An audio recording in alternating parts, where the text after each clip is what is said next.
Well, hello again, my farmtastic friends. Farmer Phil here, introducing this week's podcast all about succession planning on the farm. Oh my goodness, what a loaded subject there. So much to talk about. How do we go about it? There's so many different ways of going about it. It could go on to the next generation. The farm can go on to someone who's not in the family at all. So many different ways of doing it. It's a subject that is near and dear to my wife, Stephanie, and I's hearts. It's something that we took seriously. It was a bit of a challenge doing the succession planning for my parents to ourselves. And we're going to try and avoid that problem with our boys. We're going to be living off the farm, Stephanie and I, and hopefully getting out of the way for our kids to enjoy the place. We'll be there to help them out, but looking forward to retiring off the farm. And that's something that we should be talking about. So without further ado, here is this week's Farm to Food podcast all about succession planning. Enjoy.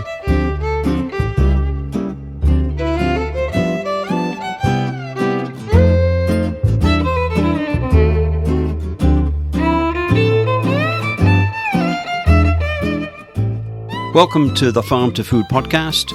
I'm Hugh Maynard, publisher of The Gleaner newspaper, the team that brings you this podcast every second week. So farm succession is one of the biggest issues facing agriculture today, not just in Quebec, but across Canada, even North America.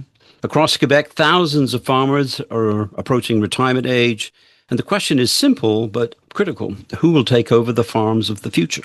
For young people interested in agriculture, the opportunities are real.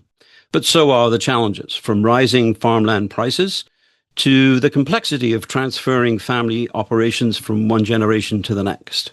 To talk about this topic, about the next generation of farmers and the future of agriculture in Quebec, I'm joined today by Claudia Meganck, who is a director for Amaro, which is the association representing young farmers in the Montérégie West region, which is the Chateauguay Valley, southwest of Montreal. She's also then, of course, a member of the provincial Fédération de la Relève Agricole du Québec. And I love that name, La Relève. It really does, it's much better in French than it is in English about giving an image of the future of farming.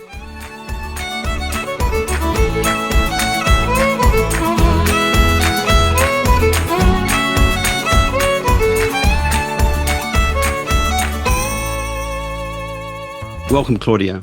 Hi, thank you.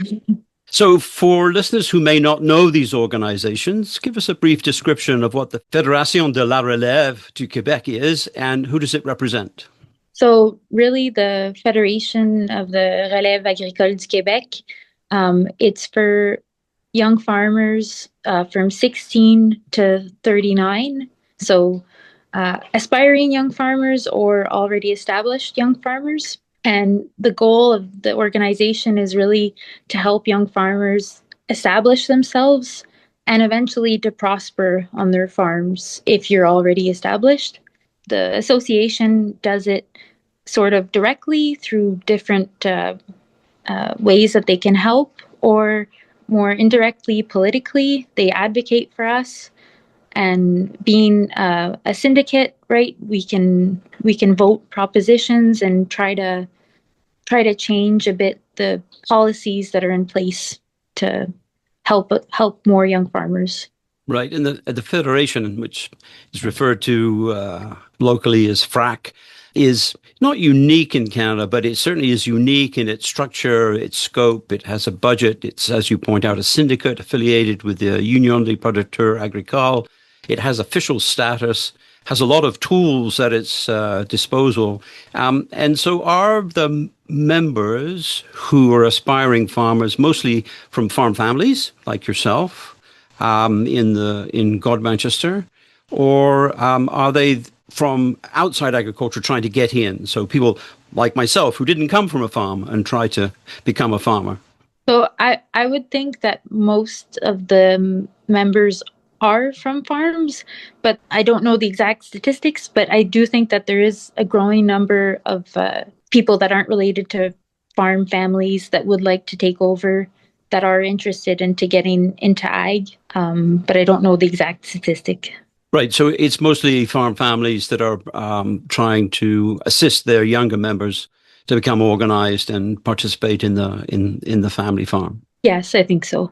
And it is an important issue because, again, the average age, I'm not quite sure whether it's 55 or 58 or 60, but the majority of farmers are well over 55. And so in the next 10 to 20 years, a good segment of farmers are going to be retiring in this province.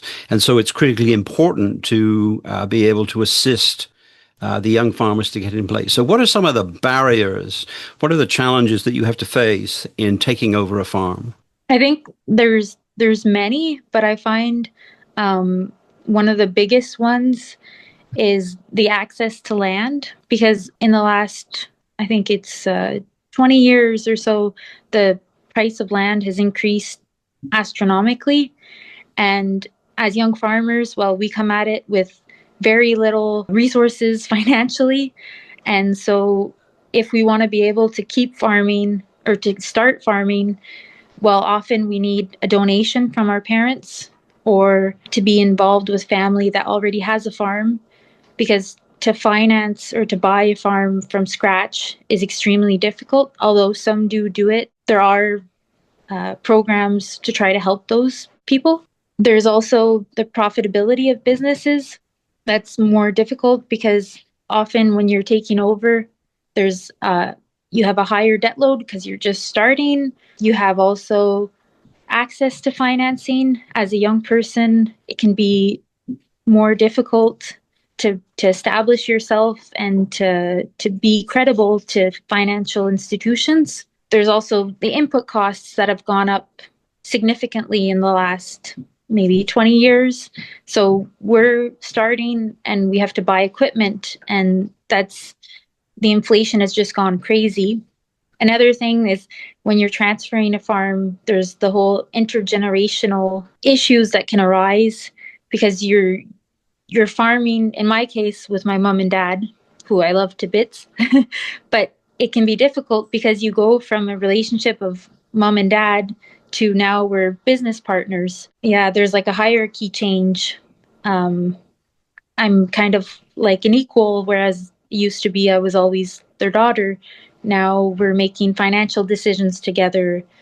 And I know too that in ag, it's very particular that we can be so young and have access to leadership positions or be at the head of a company, whereas in many corporate in the corporate world or the corporate sector, you have to be much older, have a lot more experience before you can be making kind of these chief decisions on the farm. Right. So you were bossing your parents around already, yes, in the process. But there's another side to your farm is actually probably quite lucky in that you've decided to stay with the farm and make it a profession, a career. But there are many farms who don't have any children who are interested. Are there ways and means that those farm families can find somebody to be a successor? I know there's this organization called L'Artère that helps if you have a farm and you'd really like to transfer it, but you don't have a relève, that they'll actually help to try to pair you with young aspiring farmers. But I know that it's quite difficult right now that the organization is lacking funding because it's, I'm pretty sure, government run. So that was a really good organization that still exists in Quebec, but I think that in Montérégie wasn't as popular. And so the funding was, I think, being cut as we speak kind of thing. Well, it's a challenge because, as you pointed out, the cost of land, for example, has gone up astronomically. And to put that in perspective, it ranges in order of $20,000 to $25,000 an acre. And if you consider that you need 200 acres minimum to be able to, generate enough income, you're already into a few $1 million. And yourself as a dairy farmer, you've got to buy the quota, right? And then there's all the tractors and machinery and everything goes along with it. So what tools are available through the government, for example? There's the Young Farmer Startup Grant, which again is unique to Quebec. And so it's a lump sum payment at the beginning of your career when you first purchase the farm to help you invest in a project. It's not available anywhere else in Canada. So are those tools readily available? Are they adequate? Are there things that perhaps the government could do more? So I think right now in Quebec, we're very lucky to have the programs we do have. But I know the FRAC has been trying to advocate and push to have more, or to have the programs that we already have increased. So let's say when I graduated from McDonald College in 2017, we were allowed $50,000 as a startup grant from the Financière Agricole du Québec. But that amount hasn't changed in many, many years. Many years, yeah. But the price of equipment, the price of land, everything else has gone up astronomically. So that's where it becomes kind of difficult, is that the program doesn't adapt with as the times change. And I know, let's say the MAPAC has certain programs where sometimes they'll do, there was a program Territoire et Relève, so you could ask for a grant if you made an investment. But that one as well, you could get the grant if you bought equipment, but you could only buy new equipment. So I know the FRAC, one of the things they suggested is, well, let us buy used equipment. We could find a better deal, but it hasn't been changed yet. So I think a lot of times what we ask for is that the amounts be increased, and also to kind of be a bit more creative about it. We're trying to keep our budgets as tight and financially feasible, but there are other ways to do it as well. So your parents emigrated to Canada from Belgium back in the 1980s, seeking a better future in farming? My dad immigrated, but not my mom. Right. Yeah. Okay, Yeah. she was here already waiting. Yeah. All right, but he's made a go of it, and he's lucky that you've decided to jump in and continue on. So what advice would you give to a young person like yourself, whether they have a farm or they don't, in terms of being able to position themselves to take over the family farm or to be able to buy into a family farm in the future? I'd say the very first thing to do is get an education, or follow. There's all kinds of training programs available, be it a DEP, a DEC, university. The more information and knowledge you go get beforehand, not only does it help you when you actually go to work in the industry, but also for all the financial institutions, it shows them that you're competent.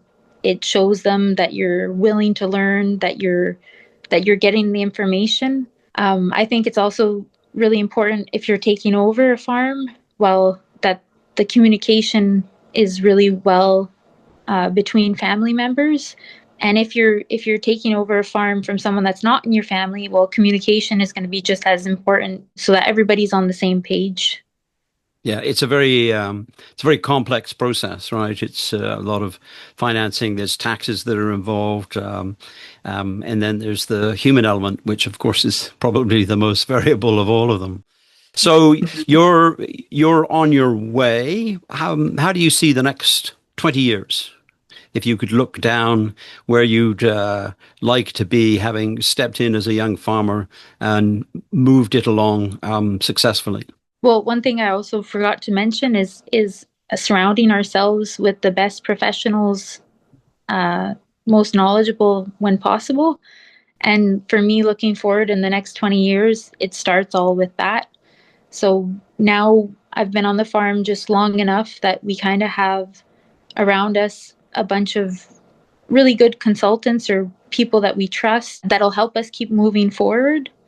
So now it's to look with them, okay, what are the next steps in the transfer, just to keep growing the business and make sure that my parents get a nice retirement, and trying to keep everything in harmony, as much Right. that the business runs, that the cows are healthy, and that we're able to make a go of it, and that the younger generation, and also make sure that the successors, that they're having a nice retirement.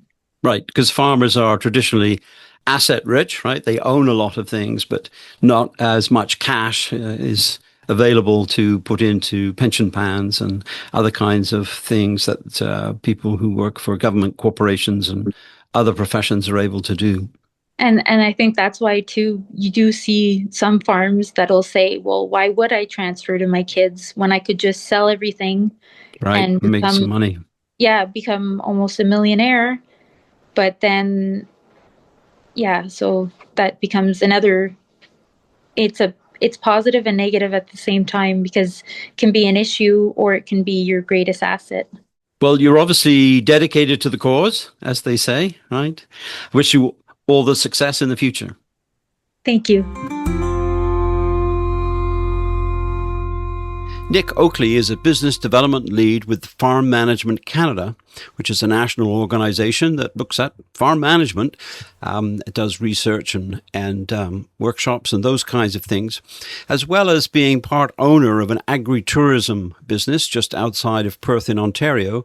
Nick recently spoke at a UPA meeting, that's the Union des Producteurs Agricoles, the general farm organization in Quebec, at a meet and greet event for the English-speaking farm community in the Montérégie. He was talking about navigating farm transitions, the importance of good communication and proper planning. Afterwards, our news editor, Sarah Rennie, had the chance to talk with Nick for Farm to Food.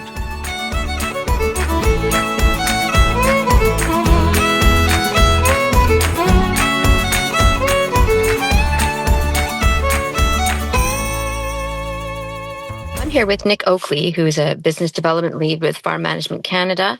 I thank you so much for doing this. So maybe let's start at the very beginning. So what is succession planning and why is it important? Yeah, a great question. And I think one that a lot of farmers are thinking about right now. The definition or the way we've interpreted it is in the intergenerational transfer of a farm. And maybe it's not necessarily just mom and dad down to a son or a daughter or a niece or a nephew, but really the transfer of farm from one generation or one family to another. And we know that it's important because every single farm is going to go through a transition at some point. Maybe it doesn't look like the stereotypical transition down to your firstborn son, which used to be common in the past. But every farm is going to go through that. No one is going to be living forever, and you can't be farming forever. And if you want to see your farm continue, you have to find somebody to continue it for you. So the stats that we've been throwing out there, and I believe it was BDO who came out with it, is that 75% of farms are going to change hands over the next 10 years. The scary part about that is that we're in like year 9 or 10 of that stat. Like it came out that long ago, that farms are transitioning now or should be transitioning now or are at least sniffing around or thinking about or looking to transition now. And so the incredible position that we're in is that we can give people the education of farm transition. Here are some considerations. Here are some common pain points. Here are some areas of resistance. And these are some suggested titles of people that you could go to for help. These are some resources. These are some even small things like conversation starters, how to start the conversation with somebody else. So it doesn't matter your commodity, your farm size, your location across the country, across the world, every farm will transition. And it's so important to do it properly. So like that's 75% of farms are going to transition, like you said, now. Mm-hmm. That's a staggering number. So how many of those farms actually are actively planning? Yeah, and that's a great one. The stat we usually follow that up with is that 12% of Canadian farmers have a farm transition plan, and 13%, when we last kind of looked in on this, are working on it. So that's about 25% of Canada's farms have a farm transition plan. We know 75% in the last few years or the next few years are going to be going through a transition. There's a large way to go to figure that out. And the thing that I always like to say is that you can't really start thinking about transitioning too early, but you can absolutely start thinking about it too late. So the work that we're doing here at Farm Management Canada to try and encourage farm transition plan, a formal plan, going through it, even just starting that conversation. I know when I was in Hemingford at that UPA farmer meet and greet, nobody left listening to me with a farm transition plan in hand. I wish that could be the case. That would be incredible. But I'm hoping that anytime we're on stage, anytime somebody reads one of our resources or checks in on some of the things we do, that it helps just push them down the road a little bit further towards a farm transition plan. Maybe it's just helping them get unstuck. Maybe it's just helping them figure out how to talk to somebody about it. Maybe it's getting them to really think, what are my priorities here in a farm transition plan? How would I like to see it go forward? But we know that just leaving it to somebody's will is not a scenario that works for anybody. The only people that win in that are the government with all the taxes you're going to have to pay on that, or lawyers for all the legal fees that you'll have to pay out to try and sort through a will, and especially if it's contested or something like that. So let's get these plans in place early and give everybody peace of mind knowing what the plan is that will happen to the farm when it's time to actually transition it. And so when you talk about a transition plan, like, this doesn't have to be this huge, overwhelming process, I imagine. I think it's definitely a process that isn't let's sit down for 10 minutes and here's our plan, away we go. Some processes are incredibly simple. I was in London at one of our Bridging the Gap farm transition workshops, and a farmer came up to myself and one of the presenters there and said, here's our situation. How long do you think it would take, or what would be the cost to help us with this transition plan? It's not something that we do, but our presenter there does. And he said, no joke with you, I can sit down with you in about 10 minutes and draw that up for you, because it was so, we already know what's going to happen. We've talked to everybody about it. It's one single child that's going to be taking it on, and here we go, and it's all been sorted. I think a lot of the times when people come to the table, they don't have everything sorted like that. They haven't talked to everybody and heard about what their desires or concerns are for the farm going forward. So there is a bigger conversation that needs to be had for sure. Once you can sort through everybody's kind of desires for the farm, everybody's concerns, and really align on that, I think the actual plan and getting it onto paper is probably the easiest part of it. Sorting through the stuff that an accountant or a lender or your financial advisor or your lawyer might want to go through, that's, I think, the easier part than actually sitting down and talking to folks about, hey, when I'm not here, which is itself even a big topic, a big thing to think about. When I'm not here, this is what I would love to see happen with the farm. If I'm 10 years after I'm gone, I would love to see the farm be thriving in this way with the family all helping out, or whatever that looks like. Often, I think the trickiest part here is just getting the conversation started. We hear so often across the country, how do I get my dad to talk about farm transition? How can I talk to my mom about this? They don't really want to talk about it. They say it's all settled in the will. How do I get them to have a conversation before we open their will and discover what they've left and who they've left it to? So I think that portion of it, getting it all settled and sorted out, it really makes up most of the transition plan. Putting that down onto paper, I think, is the easiest part of all, especially if you have a great team of advisors or people on your farm transition team working for you.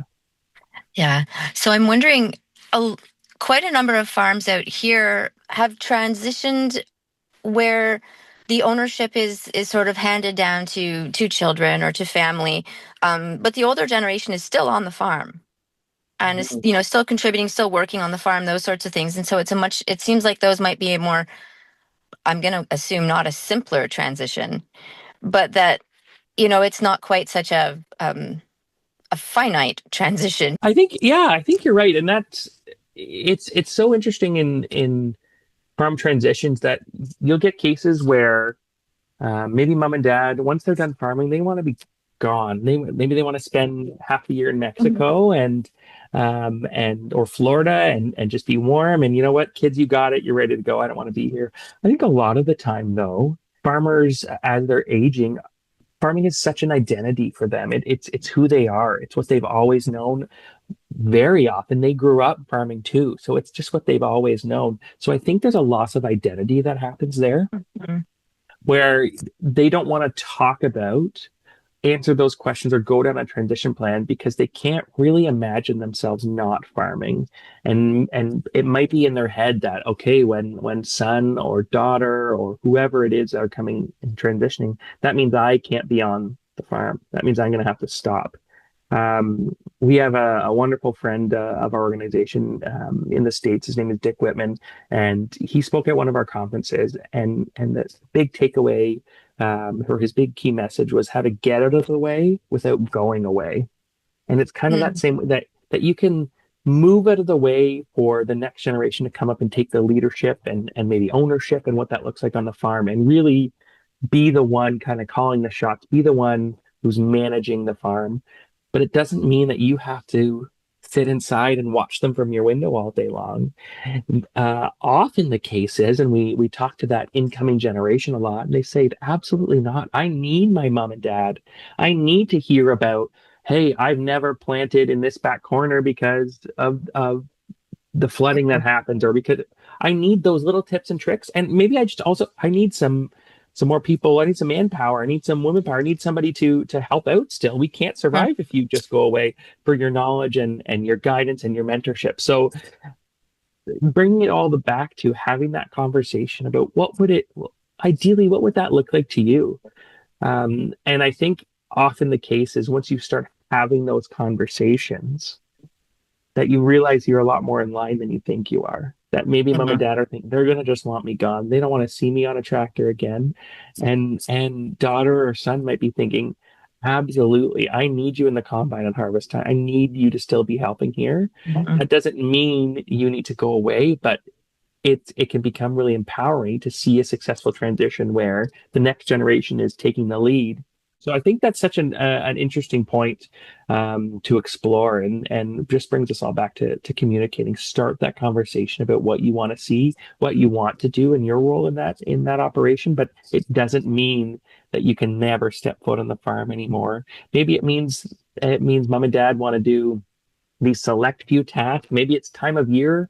Maybe it's hey, in the morning I just want to go out and check the cow. Sure, that's a useful thing for the farm to do. And if that's where they see themselves in the future, then that could be an absolute win for everybody. So start talking about these expectations, start talking about what you want to get out of the farm transition, what you would like to see a successful transition look like in 5 years. What would your role be?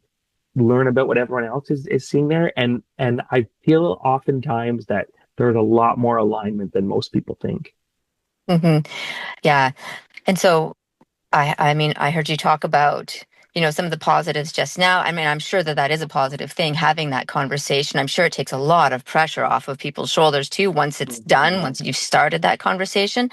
But what can go wrong? Like you said, leaving everything in a will, this is just not a good idea. How can this go bad?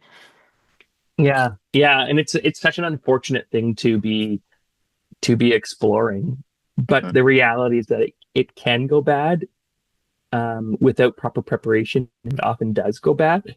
And going bad, I think, means that you're paying a lot more in taxes, in capital gains, or what have you, than you'd like to be, and that could absolutely be avoided by speaking with the right people and planning it out properly. But even setting the business stuff aside, it can go wrong when you open up your will and you realize that, hey, you thought maybe you were getting half the farm and a sibling was getting half the farm, and you realize that, oh no, they're getting it all. And that's not what I wanted. Farming, I think, unlike any other industry, it's so ingrained in the lifestyle. It's not another business where in the morning at 7 o'clock, you get up and you drive over there and you run in, and at 6 o'clock, you come home. Like, farming is a lifestyle. And so there's so many more emotions, I feel like, attached to that, because it's not just talking about the business. It's about often the family home that you grew up in, the land that you spent all your childhood on. So leaving things up to the will can really be damaging for relationships after that.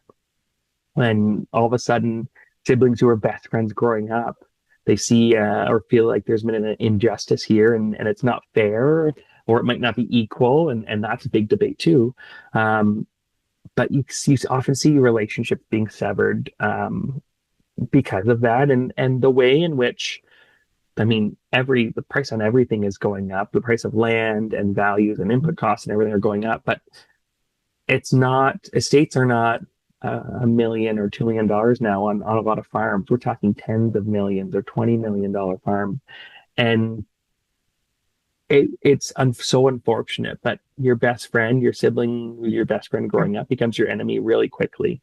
So in order to preserve all family harmony too, after that, I think settling everything before the will and having it properly laid out, and a transition happening before a will needs to be read is absolutely the way to go.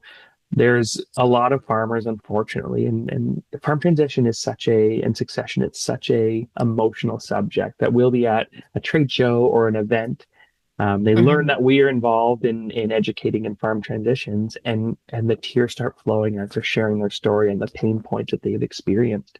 And it's not crying and being emotional that my brother got $3 million valuation more than I did, and how unfair was that?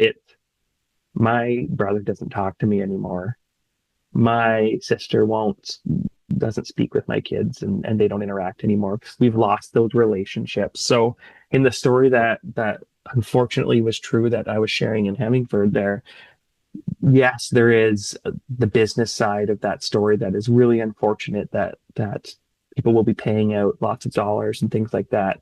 But the true side is that family relationships are being severed, and to a point that they may never be repaired. And I think that's the really most unfortunate part of this is these strong farm families who together built these incredibly successful farms they're not going to have those Christmases together. They're not going to have Thanksgivings around the table. So yes, the whole purpose of Farm Management Canada is to help farmers with the business side. So I don't often say, let's put aside the business argument, the business case, but bigger than the business is the family relationships. And so not only are we talking in a farm transition and a farm transition plan about successfully transferring the business, but it's doing so in a way that maintains family harmony and ensures relationships past the transition. Yeah. Because obviously, we sort of touched on this earlier, like in this area, we've got a lot of some fourth, fifth generation farms. And it used to be, there was no lawyers involved. There was no, your sons stayed on the farm, your daughters stayed on the farm. Maybe your daughters were sort of married off onto other farms, if we go back a number of years. And these kinds of conversations maybe didn't have to happen the way they did now, but the farms weren't the same then. Technology wasn't the same. The money wasn't the same. The investments weren't the same. And so now also taking over a farm is not the same in the sense that kids who want to take over their farm have to have certain, there's certain requirements now as well. Yeah, you're bang on in that as well. I think it's not just as it used to be. I think the one thing that you didn't mention though is that I think the one thing that would be the same is the emotions would still be the same. I think they're probably, if we go back and we're able to talk to some of these folks, what were those emotions like? Was there an opportunity, or you thought there was an opportunity to stay on the farm and it wasn't granted to you, or because you weren't the oldest son, maybe you're the oldest daughter, but that wasn't an opportunity you had that wasn't granted to you. So I think the emotions are the same, but you're absolutely right in everything else you said, for sure. And I guess it's really, maybe we're talking in February, and February is, of course, a time when we sort of reflect on mental health, especially in agriculture, those sorts of things. And, communication is just so important in all aspects of that. But it does sound like this can also contribute to some mental health issues. That's it. It's so easy to say. It's so easy on paper. We'll just start talking to each other. Problem solved. End of discussion. It's not that easy. We know it's not that easy. We know farmers, as they should be, are incredibly proud of their farm, of their family, and the work that they do. And mental health absolutely plays a role in a farm transition, for sure. We did a study a few years ago, I think just before COVID, in finding out first that 3 out of 4 farmers are feeling stressed or overwhelmed. And anytime I say that at an event, I'm pretty sure 100% of farmers nod their head. Yeah, we get that. I feel that. We know there's a lot of stress. I mean, not talking about what's happening south of the border here and around the world, tariffs and things like that. The unpredictability of that for sure, I think, is a top factor, and not being and things outside of farmers' control for sure negatively impacts their stress levels or their mental health. But one interesting fact that we found in that study was that women and young farmers have higher levels of stress, compounded by two factors, which is maintaining family and farm team harmony, which we already discussed about, which again makes sense, and farm transition planning. And it's those two things. That next generation thinking about what is that going to look like. I don't know what the transition plan is, and that's causing additional stress. And we have a transition expert, Trevor McLean from MMP, who works with us really closely on our transition workshops. And he always says that that the mom is the CEO of the farm, the chief emotional officer, and she is the one who's concerned about the family harmony.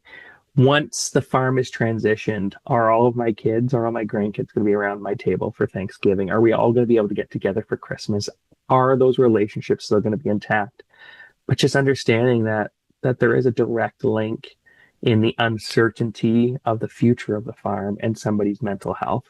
And we are by no means mental health experts at all, but there are direct links between those two things, but also understanding that it can take a toll. The whole process can take a really emotional toll on people, and there are resources, there is help out there. I think across the country now, really readily available specifically to farmers. So just take care of each other. It's a tough battle to think about, but just look out for each other too, and understand that the end of the line in a farm transition plan is a successfully transitioned farm. The future is clearer for everybody, and relationships are still maintained, and family harmony is still maintained. So, mental health is incredibly important, especially in farm transition for sure. Mm-hmm. I think that might be just an amazing place to leave it. So thank you very much. Noel Erskine is the fifth generation to work the family farm in Hinchinbrook, Quebec. Still in his 20s, he is the current owner of a successful dairy farm where he continues to work with his father, his uncles and grandparents. He spoke with Sarah about his family's transition plans and how he decided to come home to the farm.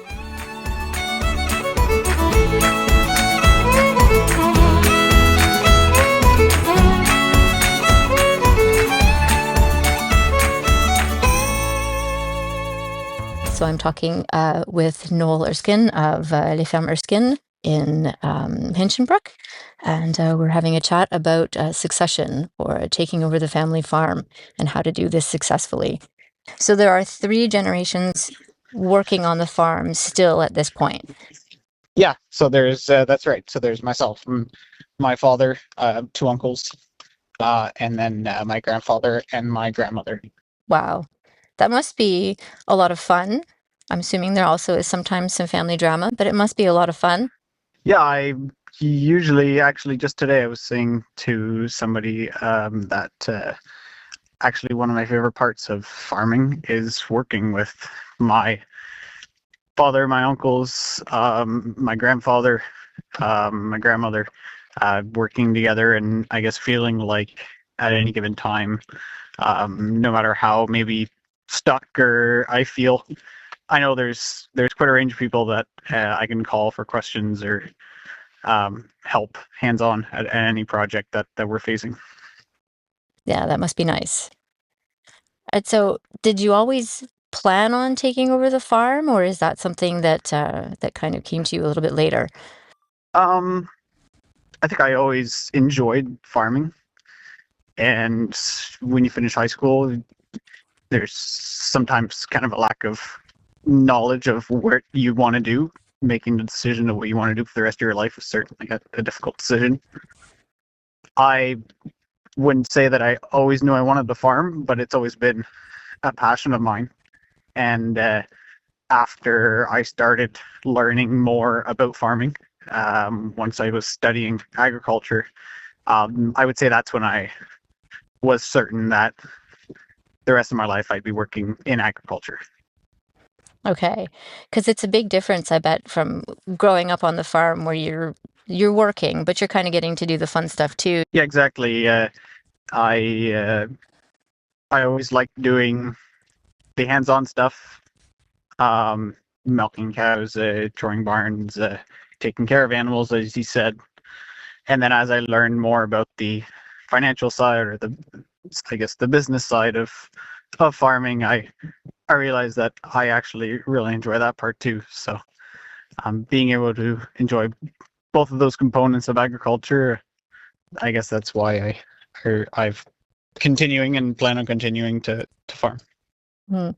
And so, did your family sort of have a plan in place? So as far as who would be taking over the farm, at least at this time, I'm the only one coming home. I was always a big part of the decisions that were made, I feel, on the farm, even before I came home full time from school. It was always a kind of a meeting of all of us sitting together talking about personal goals and business goals and how we were all going to realize all of these goals. And so there was a plan in place, but there always was very much an open-mindedness amongst everybody of, everybody wants to work on the farm and live off the farm, but no matter whose name is on the paper as being the owner, everybody's opinions will always be accounted for when we're making decisions. Hmm. It sounds like that's actually a really important part of it because, yeah, of course, you've got two younger siblings who Yep. I'm guessing didn't want to come back to the farm. That's right. But like you said, you've also got a lot of cousins. And it sounds like there was a succession plan that happened even before you, from your grandfather to your father and your uncles. Is that the case? Yeah, exactly. So right now there's 3 generations on the farm. I'm the 5th generation in total. But yeah, I don't know. I wasn't around much when my great grandfather was transitioning to my grandfather, but I know the transition from my grandfather to my father and my uncle was also smooth. At that point, there was a great uncle that was also on the farm, and he didn't have children interested, and so there was just kind of a settlement and transition to my father and my uncle. Mm-hmm. And so is this something you graduated from FMT? Yes, farm management technology program at McDonald College. Yes. So is this something that they talk to you about in school? The idea of succession and the importance of planning? Oh, absolutely. It's a large part of what we learn in the program. Among other things, there were speakers that came in to speak personally about their succession plans. You learn about a lot of positive stories. You learn a lot of horror stories, and all of it is just about, I guess, planning. Just having something in place where if an accident happens, then there's still a chance for a future generation to keep the farm going forward, because I think at the end of the day, most farmers, whether or not they're ready to really step back and let the next generation take over, they want to see the farm continue. Yeah. And that must be part of the fun. Like, it must be fun getting to work with your grandfather too, who's watched, like you said, the farm transition from his father to himself, and just the technology and the change that's come into agriculture. It must make for really interesting conversations sometimes. Yeah, exactly. No, I absolutely appreciate it. I know my grandfather says he enjoys working with my generation, with me and my cousins, and and my father and my uncle say the same thing. They really enjoy working with my generation, and most of the time we're all in agreement. And at the end of the day, even if we're not all in agreement, everybody just wants what's best for the farm. Hmm.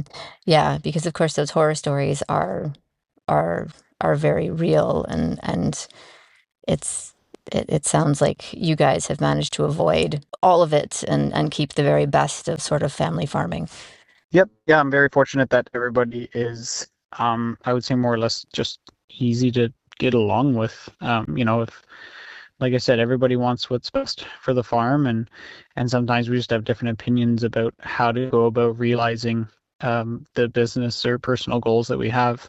And so if it takes one person at the end of the day to say, well, I'm not part of the majority, so I'll just keep my head down on this one, and we'll try things the way that other people want to try it. Do you think that you're going to do things a little bit differently than your father and your grandfather?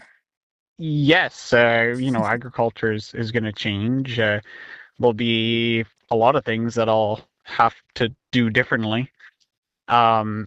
Whether that's just needing to follow regulatory rules and regulations, but I think for the most part, there's always been the same idea of do as good of a job as you can outside the barn to make things go well inside the barn, and hopefully at the end of the day that helps the farm's ability to be competitive and continue. Yeah, because you guys are in dairy, so of course there's always that Yeah. the competitive side of things and staying up with market changes, those sorts of things. And so the only other question I've had, is there any advice that you've been given? I mean, I ask for advice about everything and everything every day from all the team. We delegate labor, delegate plans to people or each other that we know. Oh, they're gonna do well at this, or I'm gonna do well at this. I'm gonna do this, and so I ask for advice from everybody all the time. I feel like for farm transition, advice that I've been given maybe in my schooling was, I guess try to listen and understand and make sure you actually ask the question and try to avoid, assuming what somebody wants or assuming people are okay with this or with that actually asking the question might, although sometimes is difficult, actually is usually pretty relieving for all parties involved. Mm-hmm. So did you bring up the idea of taking over the farm, or was that something that was brought to you at first? No, it was brought to me. Like I said, that's another reason why I think I was quite fortunate in that, everybody was open-minded about wanting the next generation to come home. And at the end of the day, even though it was going to be a different name on the papers, that everybody was comfortable with delegating more work, seeing the next generation come home and change things and trying to make things better. Whether or not you always agree with how the next generation is going about making things better, I guess watching that next step being taken, everybody was happy to see that happen. And I'm guessing sort of that you're hoping to kind of carry on that tradition. Then you've got, like you said, there's younger cousins for sure. Exactly. Yeah, we specifically have hired labor, so there's room for more family to come home. I'll welcome anybody there to help out with open arms, but at the end of the day, if it's not what people want to do, I think it's important to respect that as much as allowing people to come home when they choose to come home. If it's not something that the next generation wants, then we'll plan accordingly. Well, thank you. Well, farm succession is a multi-phase and multi-year process that involves family members and resource people such as accountants and lawyers, Getting youth to think about farming and a career in agriculture early on is an important component in ensuring that there will be future farmers in Canada. The 4-H program engages with farm and rural youth to provide leadership and career skills with regards to becoming engaged in agriculture or taking on the succession of their family's farm. For this segment of the Farm to Food episode on farm succession, Mackenzie Peddie, the Gleaner's junior reporter, and also the Quebec member of the 4-H Canada Youth Advisory Committee, talked to a few aspiring young farmers at the recent Quebec 4-H Innovative Ag Tour in Sawyerville, Quebec. This is followed by our news reporter at the Gleaner, Callan Forrester, as she sat down with Christina Franc, the newly appointed CEO for 4-H Canada, to talk about the role 4-H plays in getting young people involved in agriculture. The two discuss how 4-H sets up farmers for leadership success and the skills that they get to learn to do by doing. That's the 4-H motto, by participating in different 4-H activities across the country.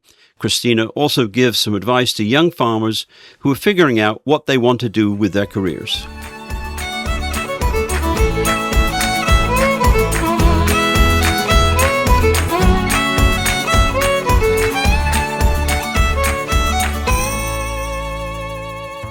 What's your name?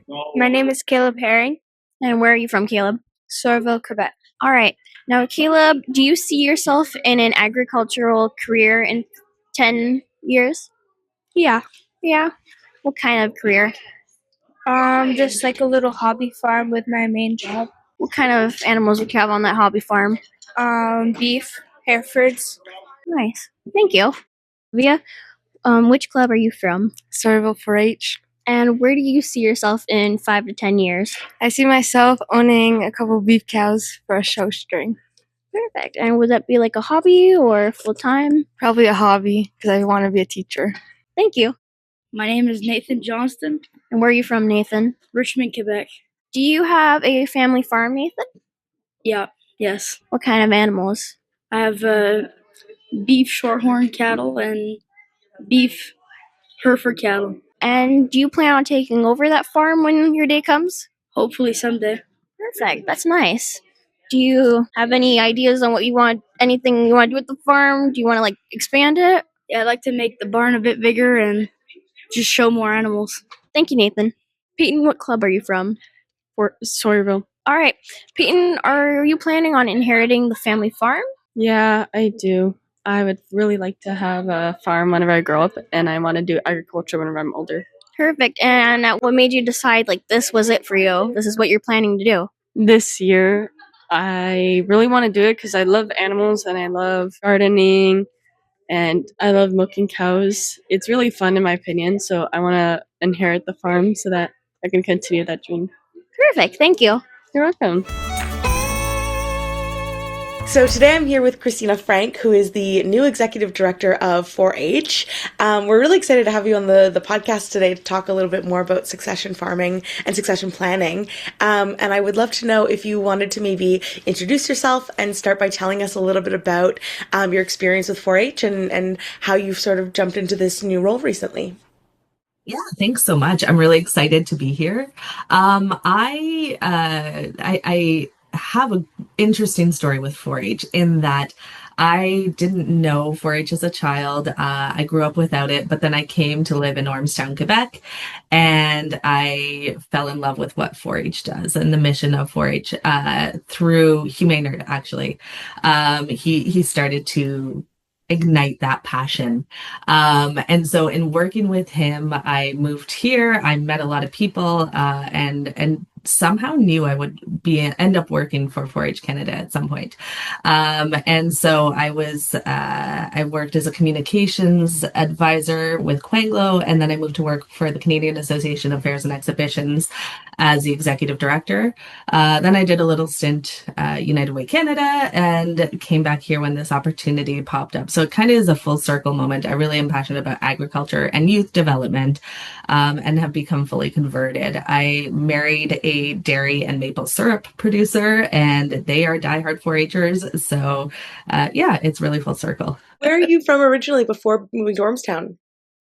So I grew up mostly in Ottawa, in the Orleans subdivision. Okay, cool. Well, we're happy to have you in the region now. That's awesome. And so, yeah, you're now the executive director. That's very exciting. How have you been enjoying this new role? It's very new. I think I'm just hitting the 2 month mark in a matter of days. I absolutely love it. There's a great team. There's passionate board members, the entire like the community and network, the province, the members, they're just so dedicated and inspiring. And so we've launched a new strategic plan, and I've really been sinking my teeth into that and how we can execute it over the next 2 years. And it's absolutely my forte and things I love. So I'd love to know from your perspective as someone who is, obviously very much immersed in the world of 4-H. How is succession planning for these young farmers sort of built into 4-H, and how are they sort of exposed to these ideas from a younger age? I think what 4-H does really well is work on those soft skills that are going to become increasingly important in the new era of AI even. But it really helps with succession and the foundation because it gets them thinking about different opportunities, different ways of operating. It focuses our skill set. When I talk about soft skills, I'm talking about problem solving and adaptability and leadership. So they see themselves as a leader on their own farm and in their own business. So we're really working on the fundamentals and foundation while giving them the chance to explore. We have programs related to STEM, related to environment, all sorts of stuff. So they really get, it's a really holistic perspective as they look to what they want to do in the future. Yeah, that's really cool. I think it's so important to start kids building those skills really young and building that confidence really young. For you, why is it important that we push these sort of leadership skills on people when they're younger and make sure that they're confident as leaders from a young age? First thing I would say is it's a lot easier to teach when they're younger. We all know children's minds are sponges. They're learning how to operate, and those fundamental habits and skills are being set.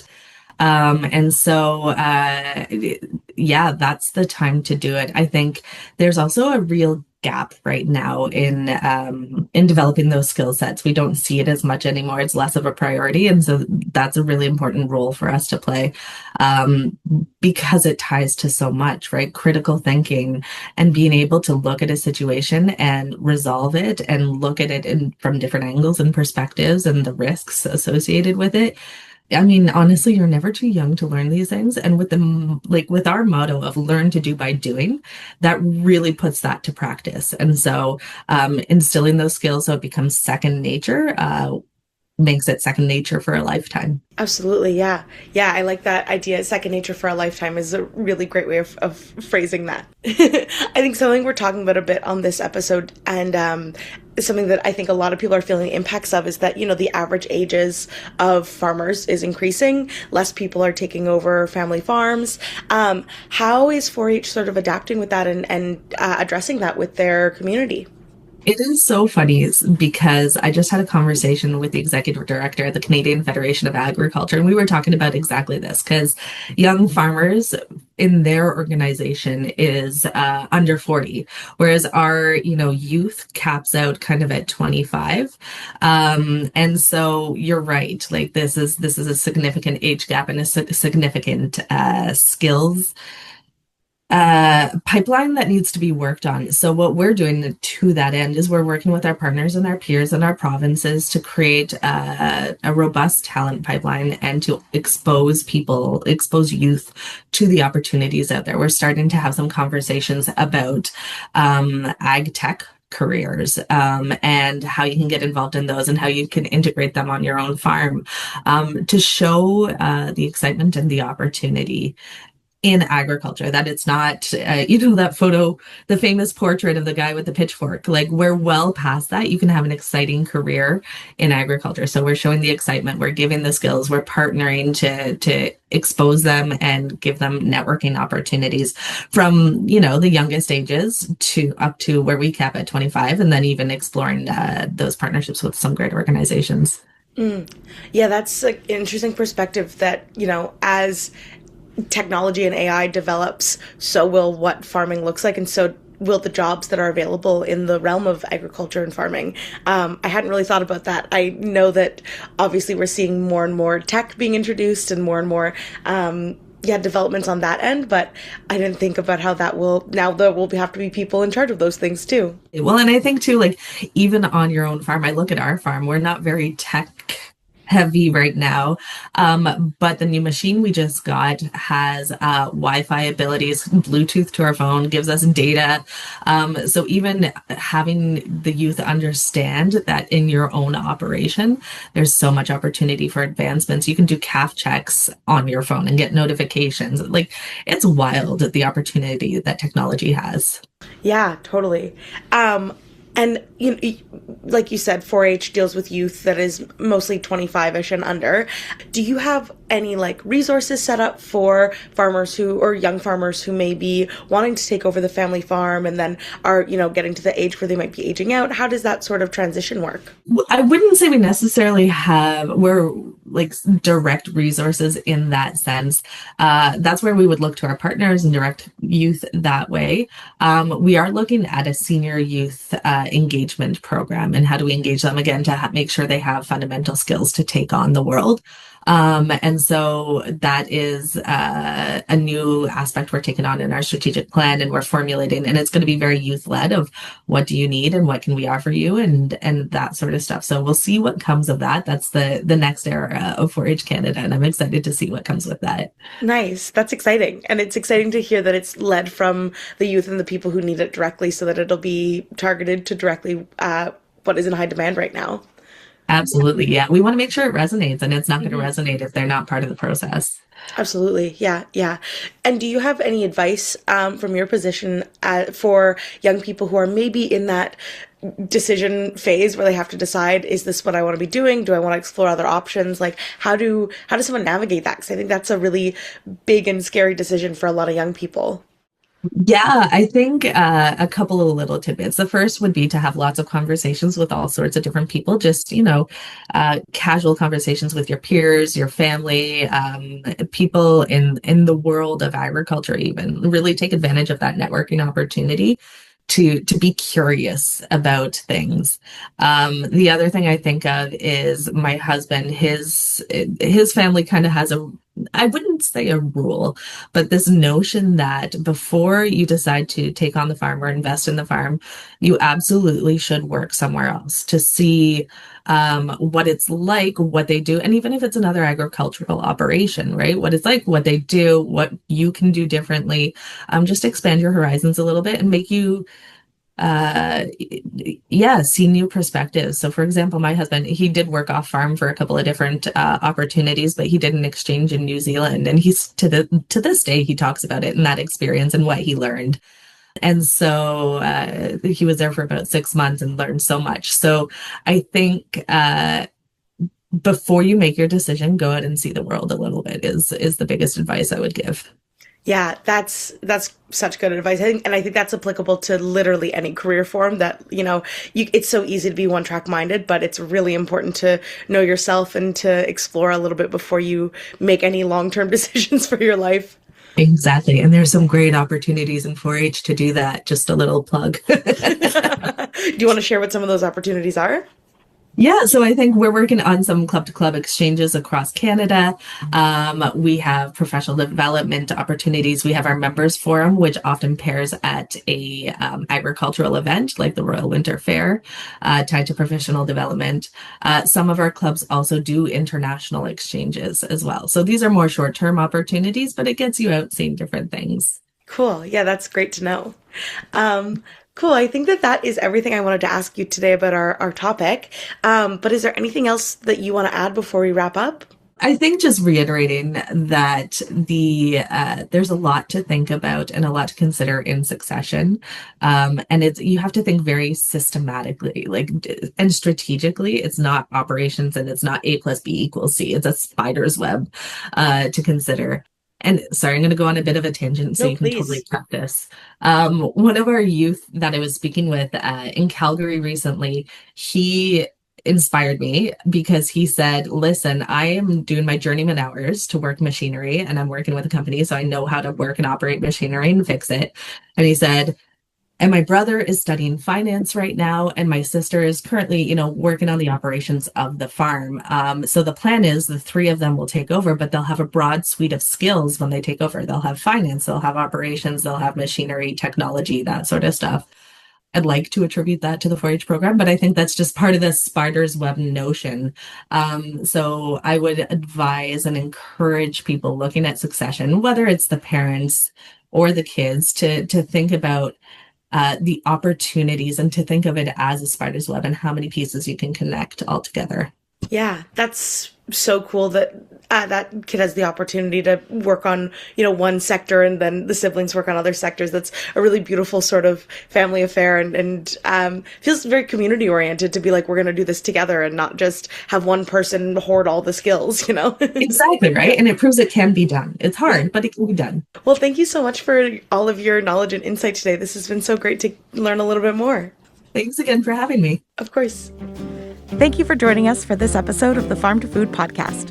We'd like to thank our sponsors for helping to bring this initiative to life, and Quinn Farm in Notre-Dame de Ile-Perrot for promotional support. We'd also like to thank the Community Media Strategic Support Fund and the Government of Canada for their financial support, as well as the BEC program for their contribution to equip the podcast studio. This program is made possible by the volunteer directors on the board of the Chateauguay Valley Community Information Services, a nonprofit social enterprise with charitable status. We would love your support to keep this podcast going. Donations can be made at farmtofood.ca, and we can issue tax receipts for donations over $25.